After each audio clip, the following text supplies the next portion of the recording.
বলছেন রাতের বেলা তোমরা বাচ্চাদেরকে সন্ধ্যাবেলা ছেড়ে দিও না। সন্ধ্যাবেলা বাচ্চাদেরকে ছেড়ে দিও না, আগে ভালো করে সন্ধ্যাটা হয়ে যাক, যদি ছাড়তে হয় তারপর ছেড়ো।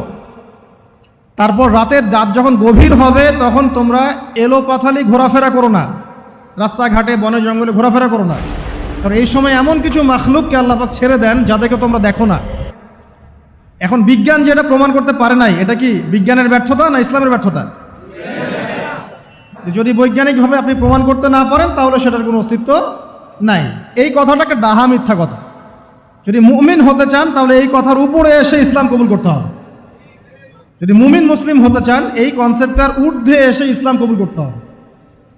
আল্লাহ রব্বুল আলামিন এবং তার রাসূল যা বলেছেন সেটাই চূড়ান্ত সত্য, সেটা আমরা প্রমাণ করতে পারি বা না পারি, এটাকে অন্ধভাবেই বিশ্বাস করতে হবে। এটাই হচ্ছে একটা মৌলবাদী কনসেপ্ট।